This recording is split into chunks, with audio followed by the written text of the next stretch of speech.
everybody, and welcome to Taking Control, the ADHD podcast on rashpixel.fm. I'm Pete Wright, and right over there is Nikki Kinzer. Hello, everyone. Hello, Pete Wright.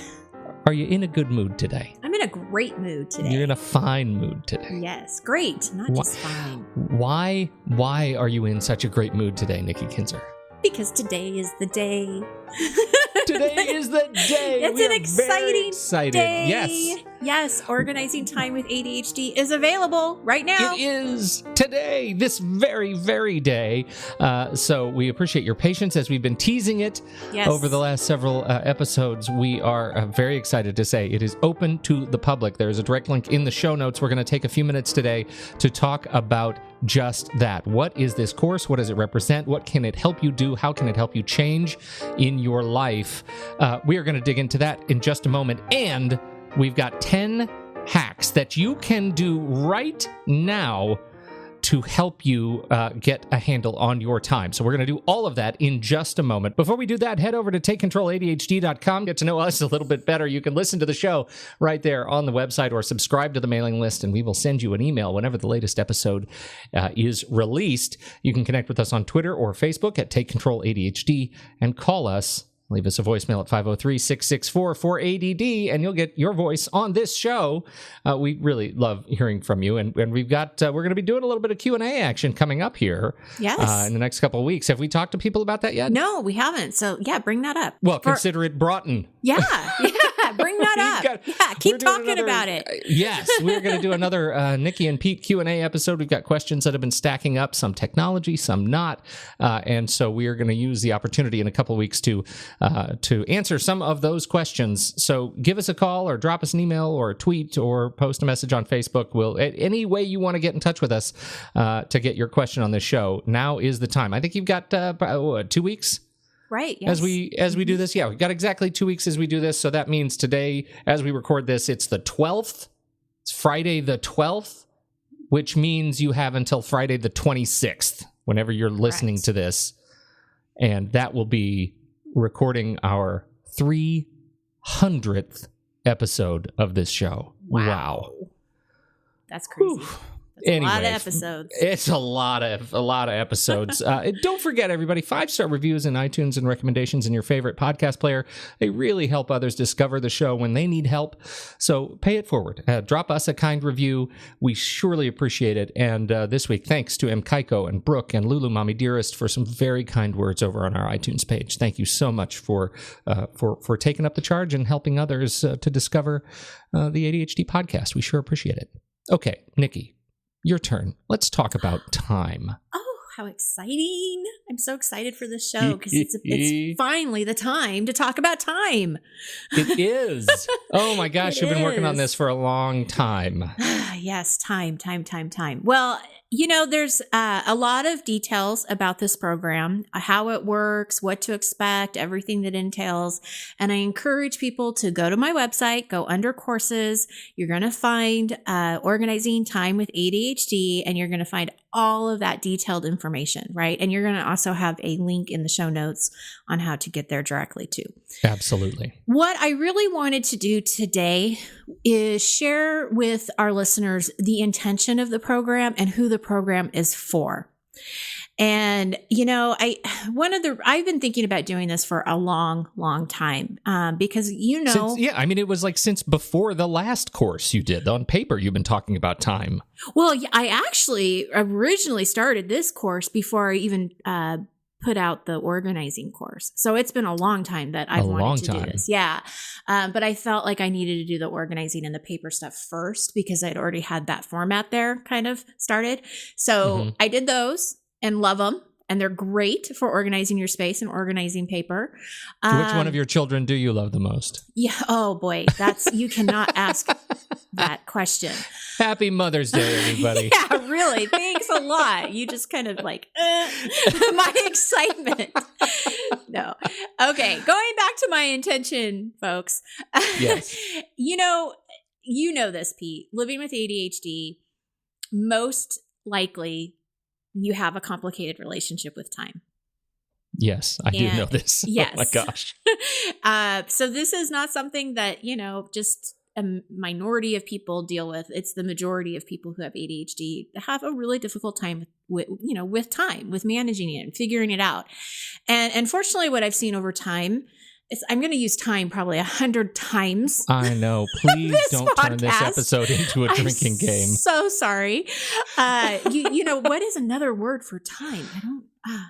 Gosh, no, you don't. There's nothing. Yeah. You don't get it. I know. Well, okay. So what I'm going to say is that most people blame themselves. And what happens is they think it's their fault. And so if they're running late, it's their fault. If they can't stick with a planner, it's their fault. A lot of emotions of shame and embarrassment and really harsh judgment, right, is what I see with the tie-in between time management and ADHD. At some point, my clients, a lot of them will come to me and just say, okay, I need to do something different. Enough is enough. I'm exhausted from trying everything under the sun and I can't figure it out. But they don't want to give up, right? Because you can't give up. Right. And that's one of the best characteristics that I see in all of my clients, and you, Pete, everybody that I see with ADHD, is that perseverance. Because even though they feel bad, they don't want to stop trying because there's got to be something out there that's going to help them. And there is a ton of information out on the internet, in the bookstore about time management. I mean, there is not a lack of information by any means. There's books, there's blogs, there's websites. We've talked about it on our podcast over and over again. Great, great information, but it's in pieces. And I think that that's the challenge, is that trying to figure out how to put all of these pieces together and how to make it work for me specifically. And not everything you read is written for ADHD. So then you end up feeling worse about yourself because it's not working for you. Right. And again, you're putting the blame on yourself when maybe that just wasn't a very ADHD friendly system to follow. My intention with this course is to give people an opportunity to learn about time management, give them a system that takes into account their ADHD, but is still flexible.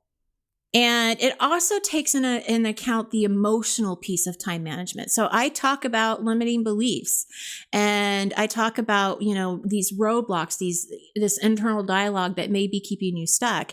And the course, which all of my courses provide, is the opportunity to be a part of a community that's going through the same thing. And so I'm not saying that this is the only way that you should be doing this, or I'm not saying or even promising that this is the right way.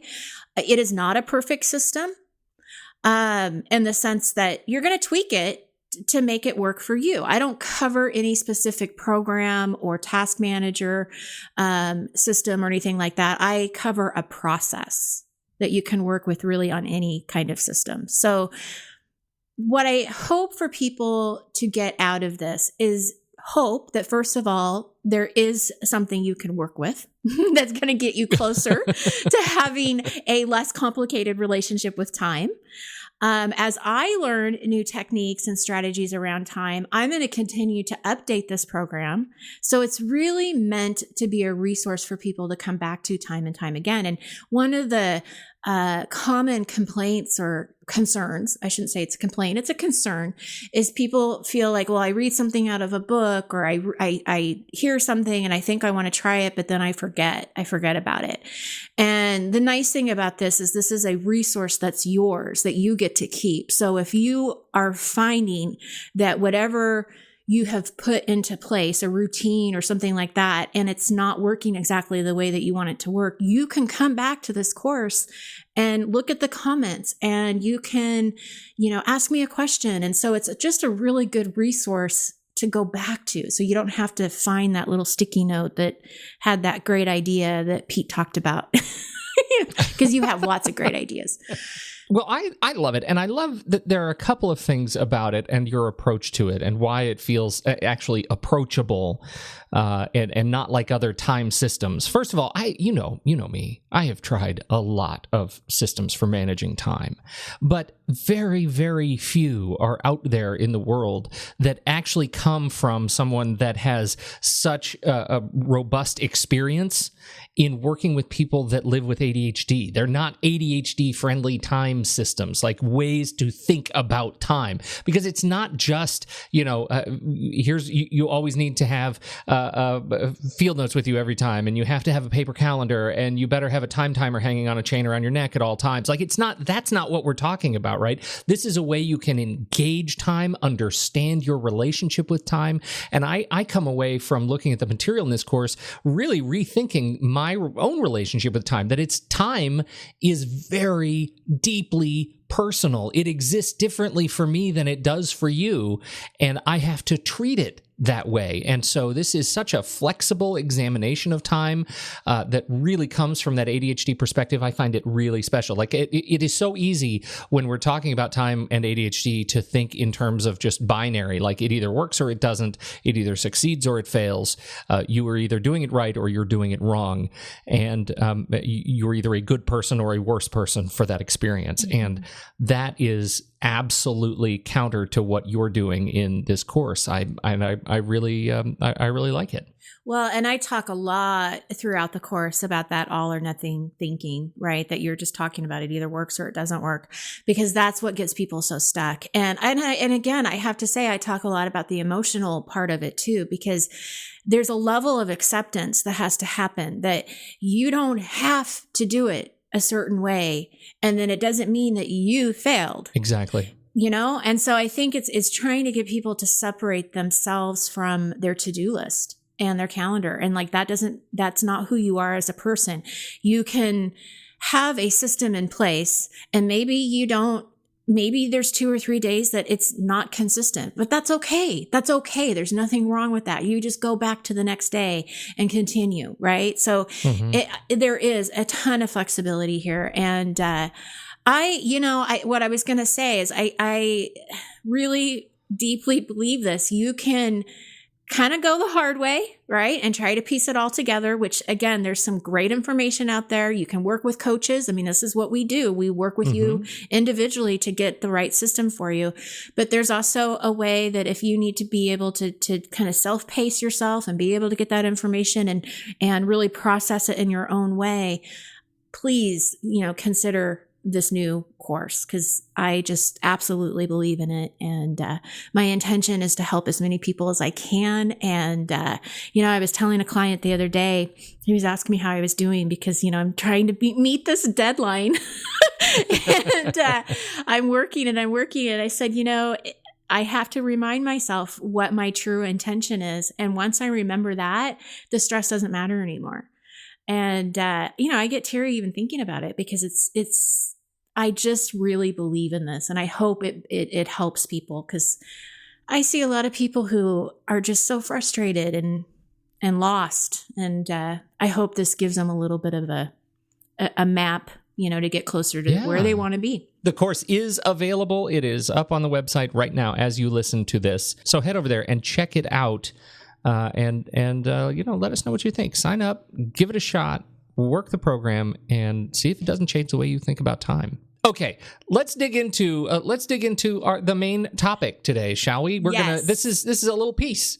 This is kind of a little piece of thinking about time. Yes. And these are the time hacks you can apply right now today to help change the way you work with your own time. Where would you like to start? Well, I love quick wins. Yeah. Right? Who doesn't love that? I mean, who doesn't want to have a successful tip work that day that they hear it, right? So this is something to celebrate. So yes, I have 10 little hacks that you can do right now that doesn't involve, a bunch of research and data and reading. So just perfect. Couple of things to hang on to. Listen up and rapid fire. Here we go. That's right. So, hey, Pete. Do you have a task? Hey, Nikki. Do you have a task that you're avoiding right now? Well, right now I'm podcasting with you, so I feel like I am absolved of all things I'm avoiding. All right, but say that you do, which I bet you do. I bet you have something. I know, I do. Right? Make a promise to yourself right now that you're going to work on it for at least 5 minutes today. I can do that. Awesome. Everybody else that's listening, if you have a task that you're avoiding right now, work on it for just 5 minutes. That's it. 5 minutes. Yes. I can commit to 5 minutes. We can all commit to 5 minutes. We're looking for the smallest entry point. Maybe it's just putting papers in a pile or writing a list, whatever it is, just start. So that's the first one. Okay. Easy 5 peasy. minutes. Number 1. Yeah. Knock them out of the park. Number 2. Okay. So you're listening to this podcast right now, enjoying it. Maybe, I don't know, I don't know where people listen to podcasts. I always listen to podcasts when I'm cleaning the house. But when you are transitioning to a new task, what I want you to do today is get up and do like 10 push-ups, 10 squats, walk around the building, get a little exercise. This is particularly helpful if you're working. I'm doing my squats right now. Are you? Awesome. Yeah. As we speak. Yeah. A lot of people have a difficult time with transitions. And so one of the ways to focus more into the next thing that you're going to be transitioning into is to get a little exercise into you. So that's tip number 2. So when you're going into the next task that you're doing, do a little bit of exercise. Makes Easy a peasy. huge difference. Knocks it out of the park. I just did 10 while Nikki was talking. And you're ready to go, right? I'm ready to go. I got to tell you, I'm not doing enough squats because I broke a little sweat. That's a little sweat on on your 10 squats. on my 10 squats. Number 3. Moving on. All right. If you have a report or something that you have to read that's kind of boring, maybe it's an email, whatever it is, do it standing up and pace around your office or wherever you're at. So I just have a little story, a little case study here for you. I work with a lot of students with ADHD. Finals they just ended finals last week. And I told one of my students, I said, hey, here's this great tip. When you're reading your textbook, I want you to just walk around, pace in circles, do whatever you need to do. It's kind of called active studying, right?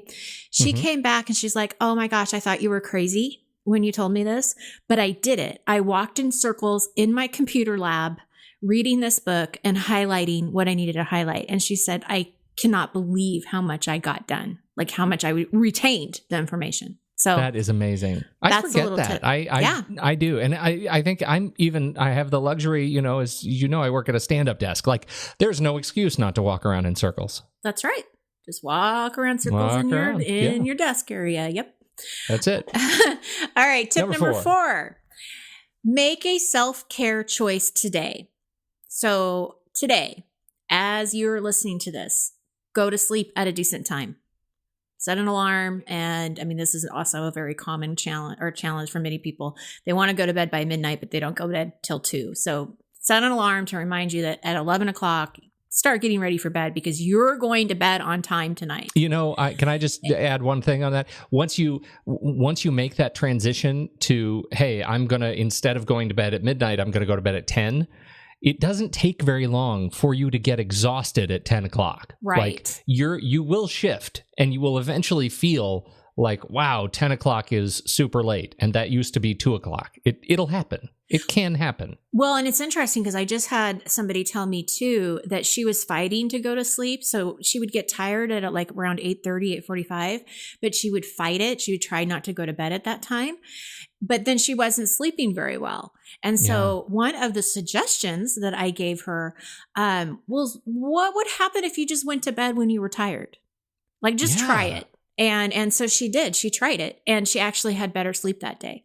So, or that night. Course. So, something to think about. But if, aside from sleep, the other things that you can do with self-care today is to eat a healthy meal, maybe get a little bit of exercise in. So instead of chips, you're choosing grapes, if you're not walking around, walk around. All of that stuff, it matters. If you're taking care of yourself, you're taking care of your ADHD. So make a choice to do something today that's going to make a difference. Okay. Number 5.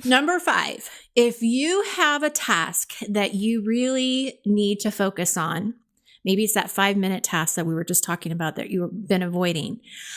I want you to turn off your notifications and hide your phone. And you're probably thinking, well, oh my gosh, this tip is said over and over and over again.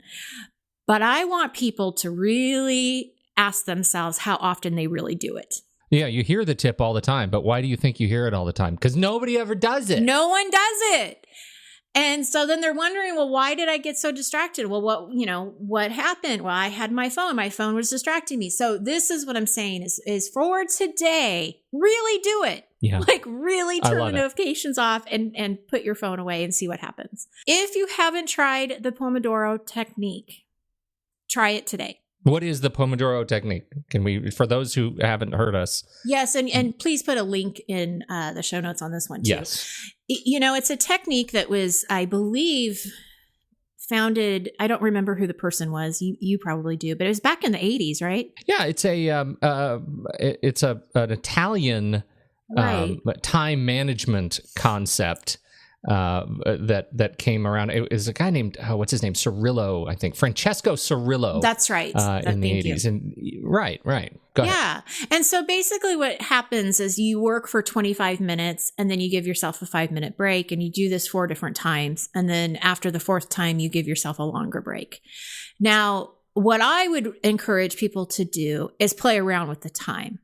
I know that they say 25 minutes, but I really think any minute is worth it. So again, if we're going to 5 minutes, then, work on something for 5 minutes and then take a couple minute break and then go back and work, but continuously do it.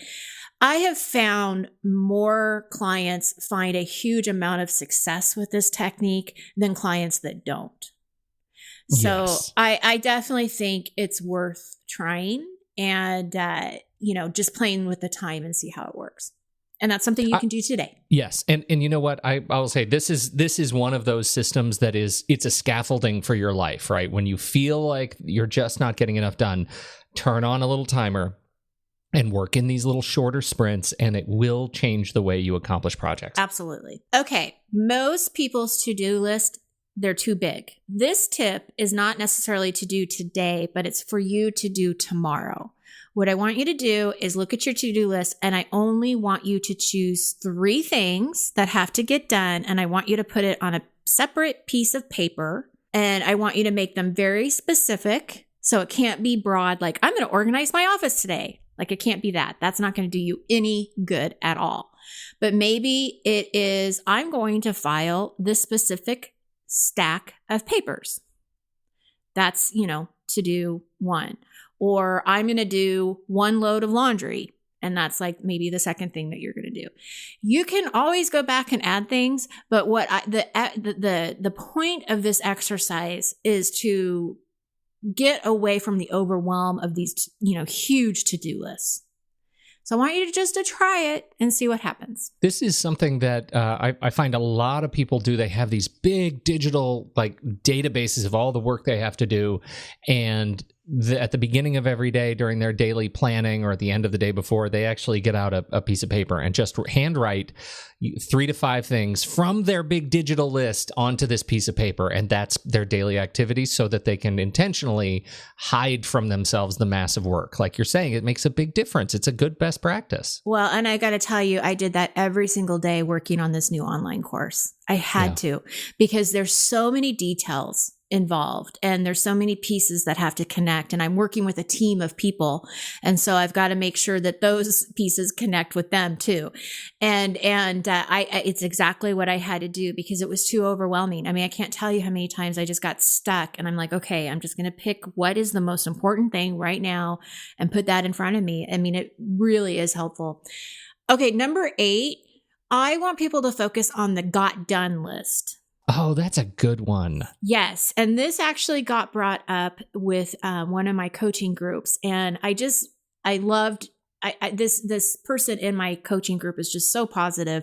And he brought this up, and I can't agree with him more. We always focus on what's left to do, but we never focus on what we get done. And so my challenge for people is to, at the end of today, is to write a couple of things, 3 or 4 or 5, how many things? I mean, hopefully you have a whole list of things that you got done. And I'm not talking about big projects that got completed. Like, I'm just talking about the 3 things that you just chose. Like, what did you get done? And focus on the good. Huge. That's how we build our success, is seeing our success. And so many times we just overlook it. Absolutely. And number 9. Number 9. if you're feeling overwhelmed and you're a little stressed out, and I got to tell you, that's been me for the last few weeks. One of the things that I did that definitely was really helpful, especially when Oregon had nice weather, I walked outside, I took a couple of deep breaths, I sat in the sun, like I literally sat in the sun, like it was blaring on me, and, just closed my eyes and recentered myself. And I just have to, I have anxiety. No, that's not a big surprise. I've talked about it before on the show, but this is what got me to just go back into the present moment. I like this one a lot. Yeah. And it was so helpful. And, I told my son about it because, my family has been very supportive during this time. And I was like, I got outside and I took some moments just for myself. And I mean, even he was like, good job, Mom. Well, and this gets right back to the Pomodoro technique, right? Because if you're working in these little sprints and at the end of the sprint, you're supposed to take a short break, like a 4-minute break, 3 to 5 minute break, somewhere in there. That is not intended to get involved in something else. That's intended to do exactly what you did. Go outside, get some sun, take some deep breaths of good outside air, and before you get back to work, use that as a recharge. It's the recharge time. I really love that. It falls right into self-care too. Yes, absolutely. And so does this. Number 10, my last tip. Mm-hmm. Is and this is interesting because I on my notes I say catch yourself with your inner dialogue, and it reminds me of a conversation that you and I had a few weeks ago when you said to me and said to our audience that you don't usually catch yourself until you're already in that inner dialogue. Yep. Right? Like there isn't a lot of ways to kind of prevent it. It's like you're in it and now you got to figure out how to get out of it. And I think that's, and people might be wondering, well, what does that have to do with time management? Well, it has a lot to do with time management, believe me. And so what I would want people to do is when you do realize that you're in it, ask yourself the question, would you talk to your spouse like this? Would you talk to your best friend the way that you're talking to yourself? My guess is the answer is going to be no. And so I'm just asking to please be kind to yourself. Oh, that's so nice. Yeah. Be kind to yours. That's like the best Hallmark card ever. There you go. Go out and buy yourself a card too. Number 11. Go buy a card and mail it to yourself. Yes. That's a good one. Yeah. Yeah, you think I'm crazy. I'm going to come to your house and mail you a card from your house so that it has the right stamp. And I'm not even going to tell you I'd do it. Oh, just you're prove funny, a point. Pete. There you go. For these are great tips. There is it's just so much in this time course. There's so much. It's like 6 hours, over 6 hours of but not all at very once.